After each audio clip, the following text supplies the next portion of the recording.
get going. So thank you again for joining us today. So we're going to be focusing on interviewing from the recruiter perspective this afternoon. So excited to have a great panel with us here at University of Career Services at UNC. Before we dive in, want to give you a couple of things to keep in mind. So there's a lot happening in the fall related to programming and events. You can find all that information on our website at careers.unc.edu.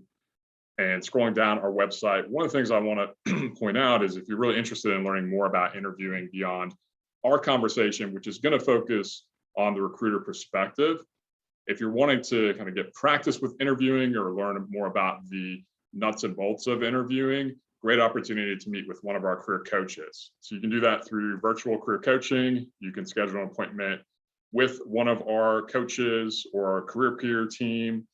So you can do that right on our website. So that's a big thing. And then the other thing would be to look out for career fairs and other networking events that are happening this fall that you can find on the website or through Handshake. So just wanted to bring that to your attention as well.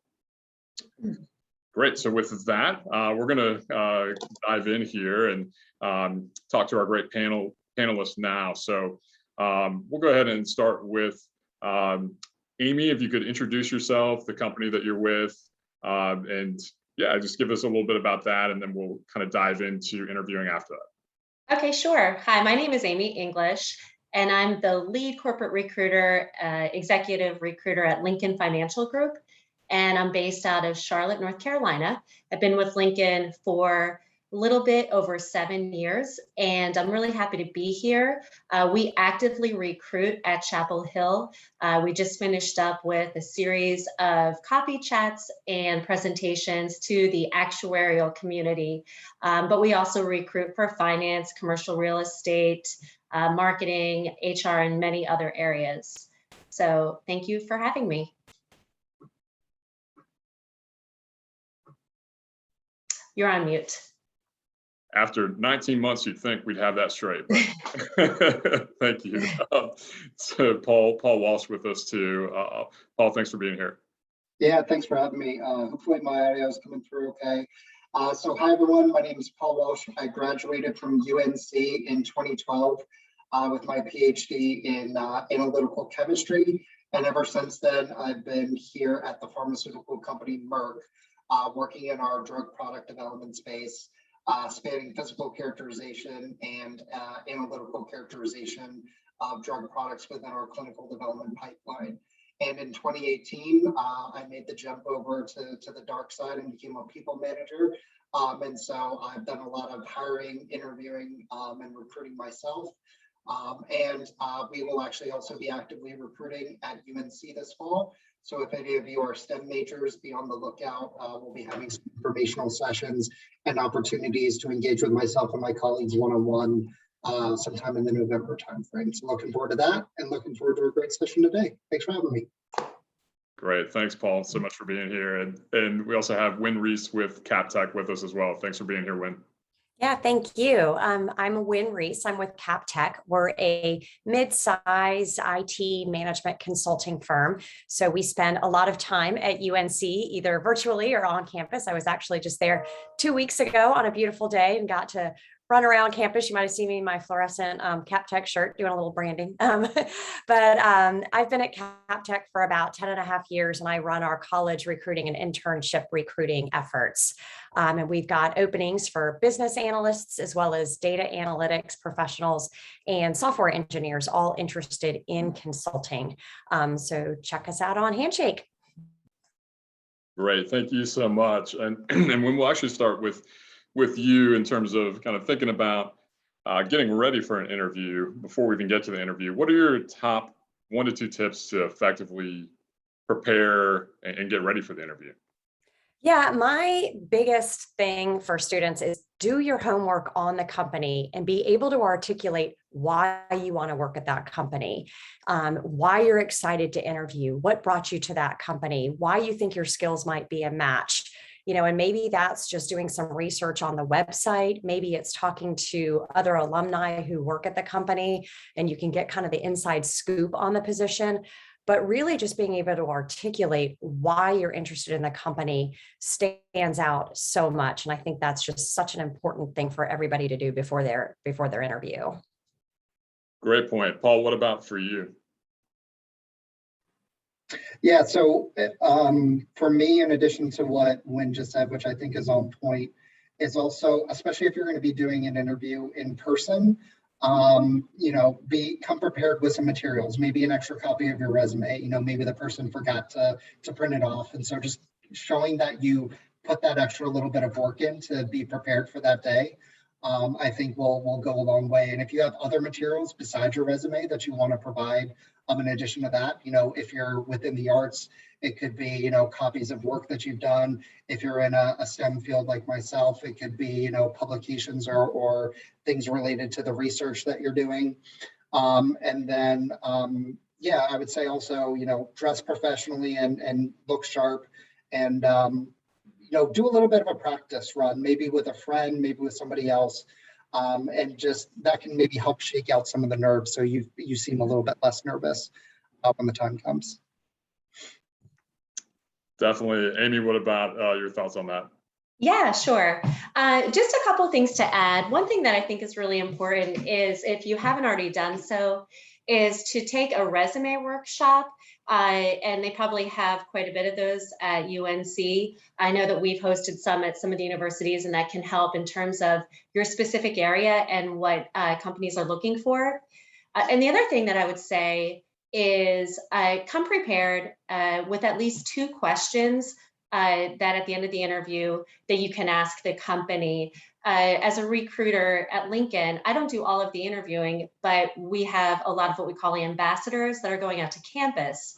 And one of the things that, really, I guess, sort of, I would say kind of leaves a negative impression is when the student is finished with the interview and they don't have any questions to ask. So I would say just come prepared with something. And then bottom line is just really bring your own personality, to the interview, whether it's in person or virtual. That always goes a long way.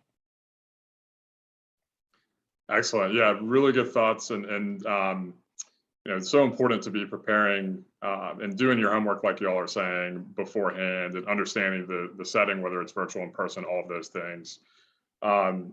So Amy, back to you. From your experience, in addition to what you've already mentioned, what are things that make a candidate really stand out once they get into the interview? So a couple things. I think it's the preparation. So we like when someone even sort of reaches out prior to the interview. And then also on the back end, it's sort of old-fashioned, but the interviewers will always tell me, I received a thank you note already from this person or that person.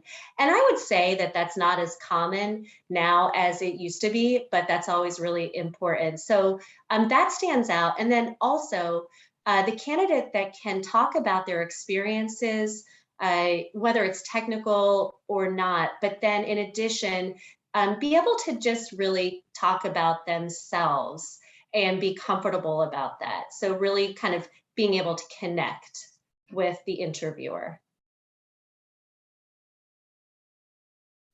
Yeah, that's great. And Wynn, I'm curious about your thoughts on that too. So what really makes a candidate stand out for you once you get into the interview? Yeah, I think those things, Amy mentioned, and I think also, she had talked a little bit about having questions at the end. Having, good, thoughtful questions stands out for sure.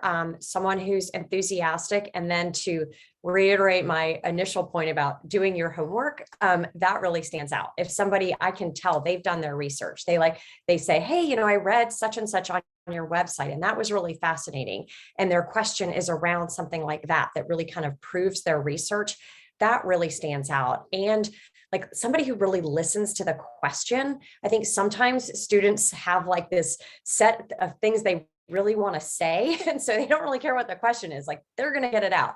And so I'm like, well, it's not quite what I asked you. So really listening to the question and formulating a thoughtful answer in that STAR technique. Walk me all the way through that specific example to that specific question that I asked. I think that really makes someone stand out. For sure. Paul, what about for you?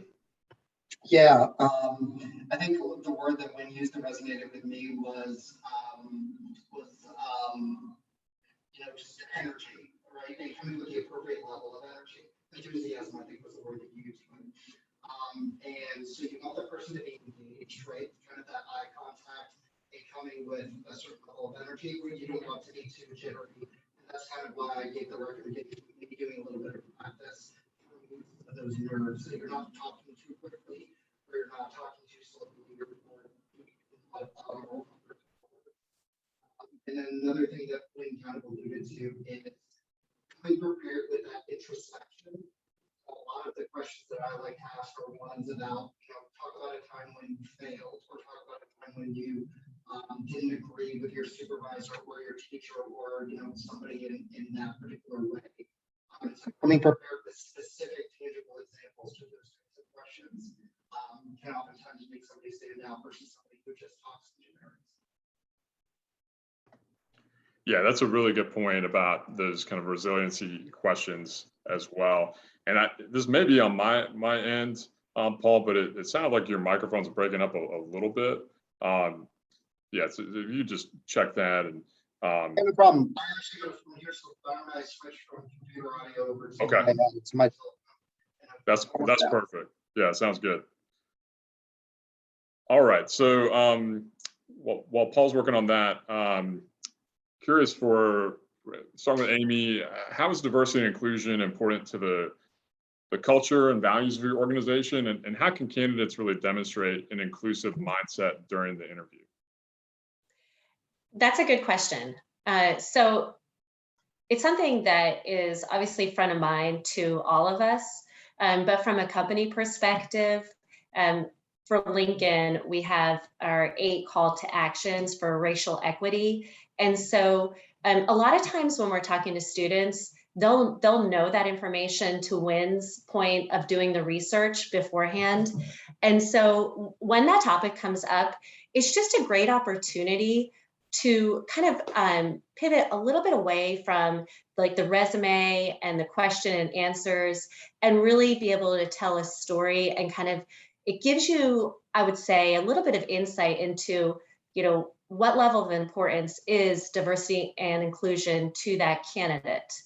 And so I've always looked at that as, okay, this is a great opportunity for us to connect what's really important to them. And, if we're listening, they'll be able to tell us something that is really meaningful. And then also, I like to find out what it is about an inclusive atmosphere that is really important. And sometimes it's really nice to get specific examples from a student of something that's meaningful. Or also, like if they'll expand upon maybe a certain club that they're involved in, that kind of, gives us, it kind of opens the door for those discussions so we can ask those kind of questions and learn more. Yeah, that's great. Wynn, what about for you all? How can candidates really demonstrate an inclusive mindset during the interview? Yeah, so diversity, inclusion, and belonging is really important at CapTech. We formed a national council back in 2018, and I was one of the founding members. And I now actually am the recruiting chairperson for that council. So part of my job is to try to reach a more diverse candidate pool. So I love talking DIB with students because I'm so passionate about it. And, sometimes students ask, right away, they'll see information about DIB on our website and they'll have specific questions and they express an interest. But sometimes even when students, we ask a lot about things like teamwork. And if a student can articulate times when like different point of views have provided value, like that shows me that they've got that inclusive mindset. I've literally sometimes had college students say, well, how old are the people in your company? And I'm like, that's kind of not very inclusive, so think about, some things like that maybe, a student might not realize, like, oh gosh, that's sort of, not an inclusive mindset. To really think about some of the questions that they're asking or how they're describing teams that they've been in, because there's so much value in different perspectives. And if they can kind of talk about ways that they've, enjoyed those experiences in school, I think that's really nice to see and hear. Yeah, that's a really good point. I think there's a different way to ask that same question too, potentially, and get at the maybe the thing that the person really wanted to know. Like for example, saying something more like, what types of retention efforts or strategies do you use to for new professionals coming out of undergrad, college, things like that? And that's a great question to ask around a lot of different kind of identity areas too. Great. So Paul, yeah, back to you. What about on your end? What makes candidates stand out in this area? Yeah, I would piggyback off of what Wynn said, which is coming with tangible examples of how were you inclusive in a particular area, and how did you make sure that somebody maybe was in a class, maybe was in a friend group, how did you make them feel more like a part of the team or more like a part of your group of individuals? And how did you step up and be a leader in that, as opposed to being a follower, or as opposed to just going with the flow of everybody else? And the other thing that I would say is, it's not necessarily a requirement for me when I'm looking for people to come in to care about the diversity aspect, because that's something that the corporation or the business is going to take care of. But what matters more to me is, are you going to be inclusive?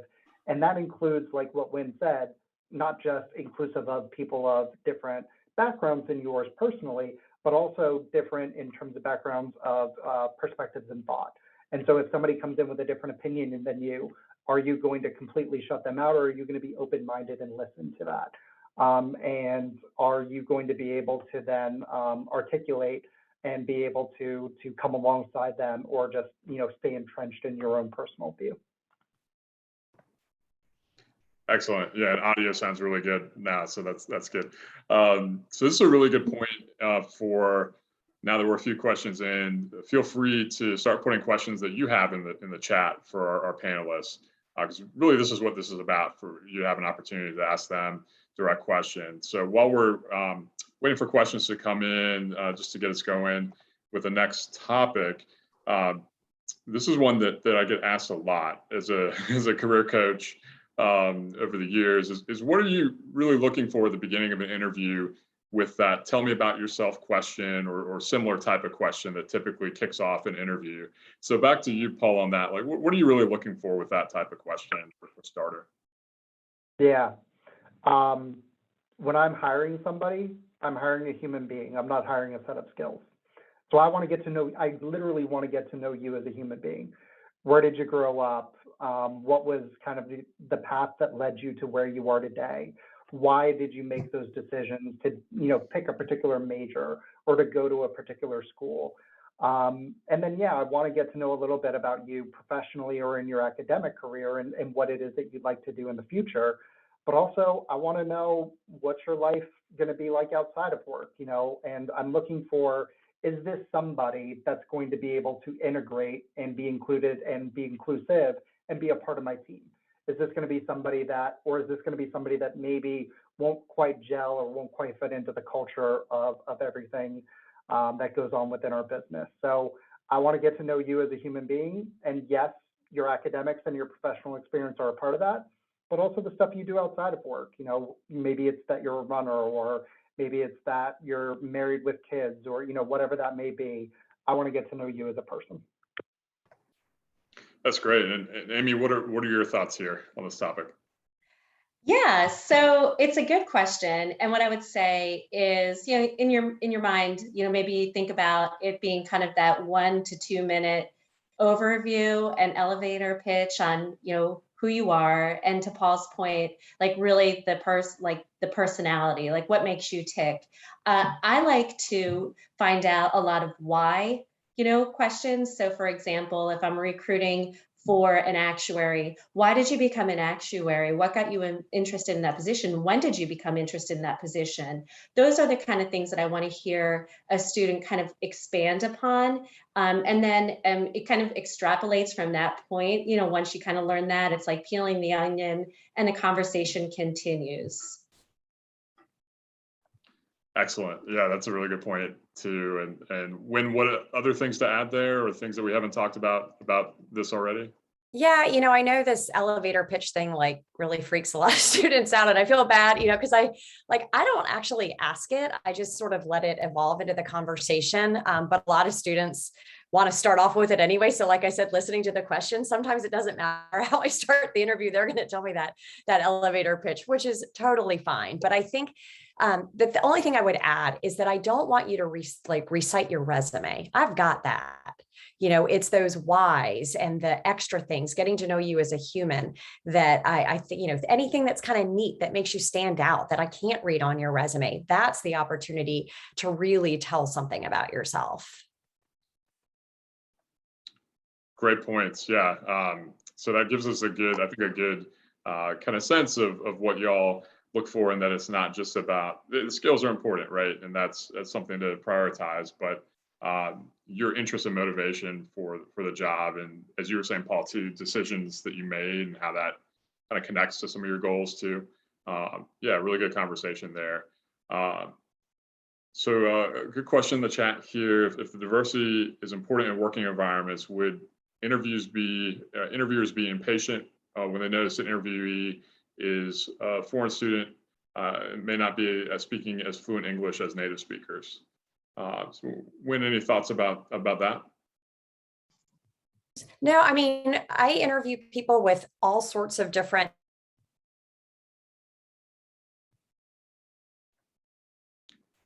Looks like we may have lost Wynn there. So Zoom life, it continues to come through for us, so hopefully we'll get her back. But Amy, what are your thoughts on that? Yeah, so when the question is, would we become impatient? The answer is no. I mean, in today's environment, number one, a lot of what we're doing is virtual right now, and probably a lot of the people that are on this call are doing a lot of interviews that are virtual. So I think sometimes you just want to just remember that, like, we're all human, and we are all inclusive to talk and all have histories. So I think it's just being as open and honest as you can, because there are some uncomfortable moments like what you just brought up, Jill, and vice versa for us too, because we want you to feel comfortable to be joining us by video. For example, we'll do various events, and we'll have people that are connecting from countries all over the world. And sometimes it's interesting when people do not connect via video. And so we ask ourselves, is it because there's this, uncomfortable or something, someone may be concerned about a bias or things like that. So I'm really glad you asked the question, because it's noted, but we're very obviously inclusive and want to learn more about you. Definitely. Yeah, really good points there. And Wynn, I know you were in the middle of some really good points too. We can come back to you. Other thoughts about this? No, I mean, I think Amy hit on it. I was just saying, yeah, we definitely talk to people that have all sorts of different backgrounds. So please don't let that, discourage you from applying for a role. We definitely, we know that English isn't everyone's first language. Definitely. Yeah. Anything else to add there, Paul? The only thing I'll say is, if an interviewer does become impatient with that, it means you don't want to work there. And I think that, maybe a point to go along with that is, remember, in an interview, it's not just us as employers interviewing you to determine if we want you to be an employee. It's you all as potential employees interviewing us to determine, is this a place you want to work? Mm-hmm. Really good point. And yeah, so be aware of those yellow or even red flags that are coming up. And if you are experiencing those types of concerns, we at the Career Center definitely want to know. So, I mean, that's something that, especially if it's an employer that we're working with directly, we can have a conversation with them. And typically the way that I do that is we wouldn't disclose your information. So we would just say, in general, here are some things that we want to kind of cover and go into and that type of thing. So, so definitely we want to know, and there are things that we can do to address that. The last thing on that's related to what Paul was saying was that there are certain questions that can't be asked in an interview too. So there are certain illegal questions and one of them is actually, where are you from? Specifically getting into the question driving at bias related to nationality or something like that. So if they're starting to have flags arise, that's something that we can talk more about. And just real quickly on that, if you get asked an illegal question about a protected class, you have some options. You can choose not to answer the question, or, and for example, you might say, you could even say, like, I'm not comfortable answering that, and I prefer to focus more on the skills related to the position. Can we get back to that? Something like that. So if you have more questions on that, let me know. I'll drop my email in the chat, or you can meet with one of our career coaches. So really good conversation there. Yeah, so getting to next questions. Great question as well, which is one of my favorites, is what are the don'ts of interviewing? Are there any things that we should be really aware of that kind of stand out, and when it happens in the interview, it's like, oh no, type of thing? Paul, anything like that stands out to you? Saying things that are inherently not inclusive. So I'll give an example. So whenever we invite somebody to interview on site, and they're typically traveling from somewhere else, we'll put them up in a hotel the night before, and we'll offer to take them out to dinner the night before as well. And so we'll have a couple of our people go and go out to dinner with them. And then coming in, this individual came in and started the interview with my boss. And then he asked, how was dinner last night? How did everything work out with the hotel and your flight? And the individual made some sort of comment about, yeah, it was interesting how everybody who I had dinner with was of German descent. And it was just like, oh, that's a little bit of a red flag. Like, why are you specifically calling that out? And I'm sure it was probably harmless, but as soon as you may show that you've got some sort of inherent or implicit bias, it's going to be a red flag for us as interviewers that maybe we don't necessarily want you to be a part of our organization, because we don't want that to be a part of our culture. Definitely. Yeah. And Amy, other thoughts about that, of things not to do? One thing that is sometimes picked up on, and I don't know if I'm going to say it's a total do not, but sometimes it's noted when a candidate or student is reading from a screen. So they're Googling answers to questions at the same time while they're interviewing. And we're okay if someone doesn't know the answer to the question. We would prefer that than someone try to, kind of look up the answer.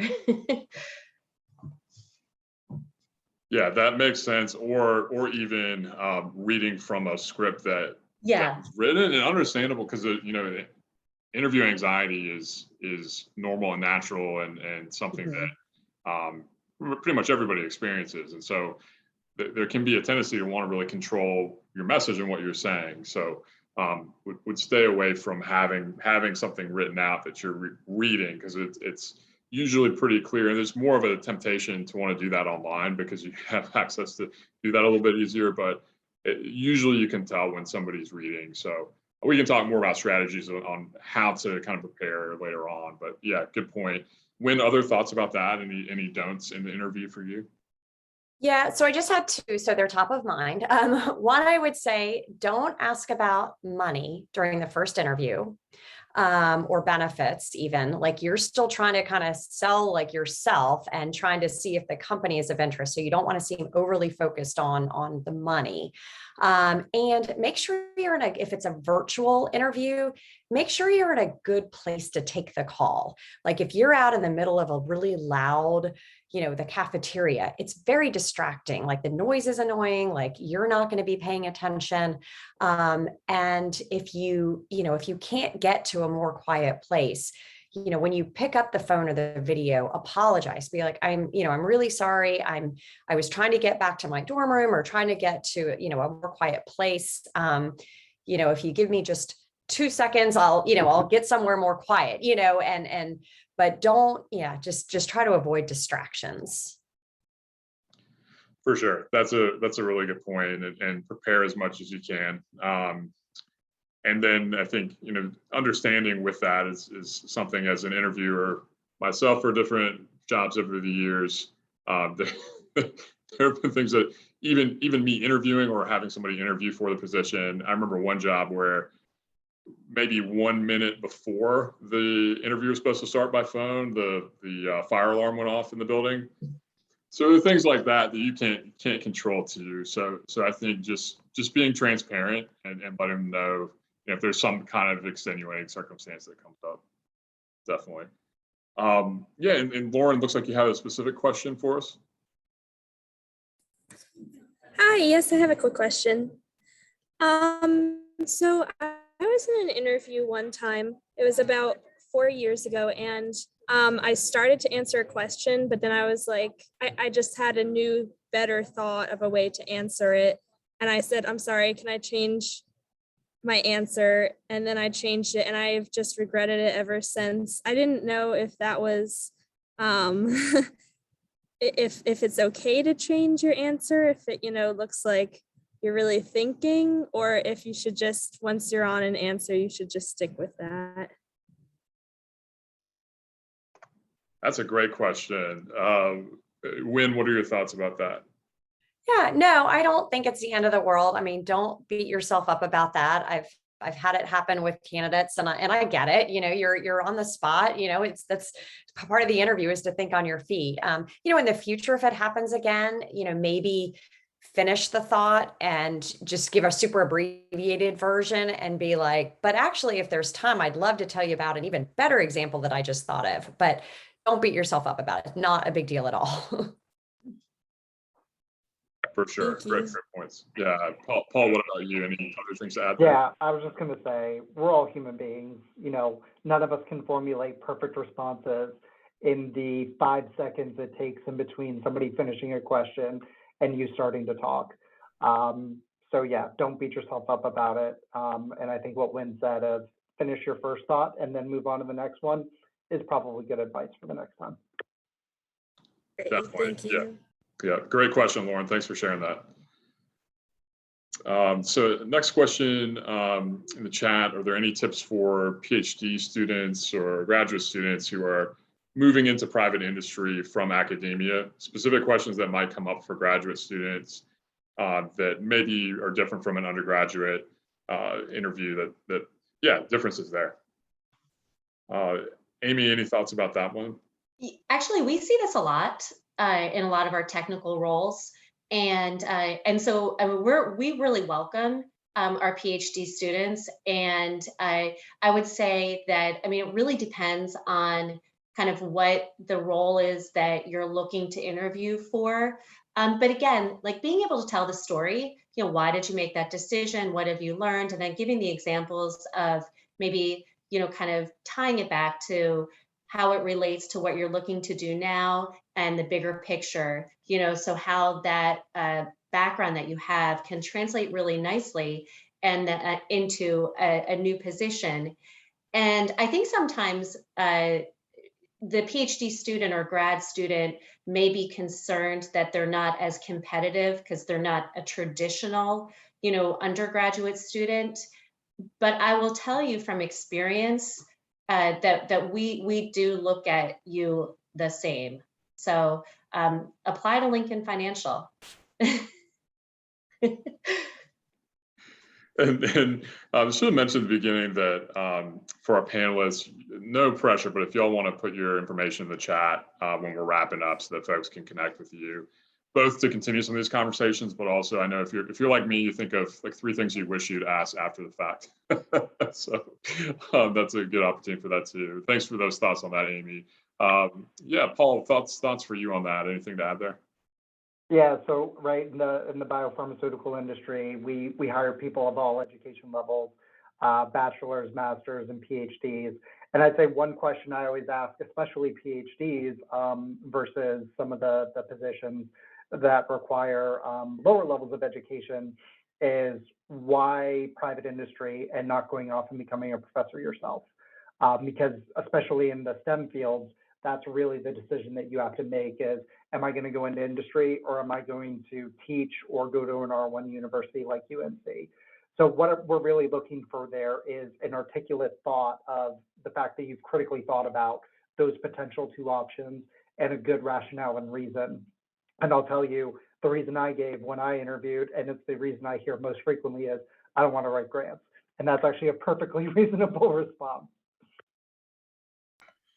Great point, and something good for us to think about, regardless of what industry folks are in over the course of your career, those pivot points and transition points from different things that you've done in the past are great opportunities to explain more about your motivation and interest going forward that connect with the position. So that's typically something that's the interviewer is going to want to know, and it's important to be able to share that type of information. So really good points. I don't blame you either, Trey, on the grants. So anything else to add there, Wynn, on that one? No, I think they've got that covered. Yeah, sounds good to me. So next question that connects back to something Paul was saying earlier about time that you failed, those types of questions, so-called negative questions. What is the interviewer, what are y'all really looking for when you ask those types of questions? I feel like that can be a tricky one. What's your greatest weakness or a time that you failed? And Wynn, thoughts about that? What are you looking for when you ask that type of question? And so another question that I don't ask, because I don't want to put candidates in that situation. I don't think that necessarily brings out the best of them. Again, it stresses them out and it's some sort of rehearsed answer. So I just don't ask it. But I think when companies do ask it, they want to see that you've learned from your mistakes. So I think you want to be honest. I wouldn't go too in depth with something that makes you look horrible. I mean, we want to see like, maybe you got feedback that like somebody just gave me this example. I asked, tell me about a time that you received feedback about yourself and what did you learn about yourself through that feedback? And I find really insightful answers. It can be good feedback or bad feedback. I'm not asking for a negative, but a candidate just today said that he's very technical and he had an internship this summer and he was presenting his final project. And his mentor told him that he hadn't really thought about the audience he was presenting to, and they weren't nearly as technical. And it's something that he always keeps in mind now because he's in some class projects with people that are like business students and other students. And he has to remember when he's presenting his part to think about their backgrounds. And that was a great answer. I mean, that's what consulting is all about. I'm like, you nailed that. I mean, I couldn't say that, but yeah, I mean, so I think you want to see that somebody's learned from something. Definitely. Anything to add on that one, Amy? I would echo what Wynn said. So we don't ask that question that way, but you probably will run into that question. And so, when you're preparing for your interviews, whether it's an internship or full-time role, you probably want to be prepared to answer the question. So really just thinking about how would you want to answer the question? What would the story be? But what we do like to ask is, in certain roles, what would you be looking to gain from your internship experience? And sometimes that gives us a window in terms of, is it a certain technical skill like VBA or, Tableau that they're looking to get? So maybe it's not a weakness, but just an area to grow. For sure. Yeah. Area of growth, or even biggest learning or growth area that you kind of anticipate going into this position. That you might need to pick up as you go, because for each job that you apply to, you're not necessarily going to have all of the preferred qualifications. That's really not realistic. Really good point. Right. Yeah, other things to add there, Paul? Yeah, I wouldn't ask what's your greatest weakness, but I may phrase it in terms of, tell me about a time that something didn't quite work out the way that you thought it would, or tell me about a time when you didn't agree with your supervisor or a teacher or a manager, something like that. And what we're really looking for there is, again, you're not so stubborn that you can't admit that you made a mistake, because we're all human. We're all going to make mistakes. I tell the people who work for me, I screw up every time I walk in the door, but it doesn't stop me from coming in the next day and trying again and trying to do a little bit better every single day. And also the big thing when you're working, especially in a team environment, which the vast majority of corporations are, is it's as much about the relationship as it is about the project and getting the work done. And so there's a book that I use a lot for myself and also for other people. It's called Speed of Trust. I'll put it in the comments. And it's all about how do you build trust with other people and ensure that they also have trust in you, and the different situations that you can be in, which can help make sure that you maintain those positive relationships. Because at the end of the day, more often than not, relationships last longer than projects do. We could almost end it right there. Those are words to live by. That's a great point. Yeah, and themes I heard from each of you there: self-awareness, humility, and commitment to growth and change. I think that's really key, no matter what you're going into next. So we have time for maybe one or two more as we're starting to wind down. So if there are more questions that y'all have, definitely feel free to put one in the chat. The next one I have is as we get into, so we've talked a lot about the prep for the interview, the process of actually interviewing. Now, in terms of the end of it, what's the best question that you've been asked by a candidate during the interview? Paul, any ones that stand out for you? What's your favorite thing about the company and what's your least favorite thing about the company? Because again, you're interviewing us as much as we're interviewing you. So yes, we want to know that you've learned a little bit, like was said earlier, and done your research into the company. But also, we want to see that you are thinking about whether or not you want to work here as well. It's got to be a two-way relationship. Definitely, great point. Amy, thoughts about that one? Oh, Amy, I think you're on mute. I'm muted. Yes. So one of the questions that I think really is an interesting one when we're asked this is, what are the company values and which ones are most important to you?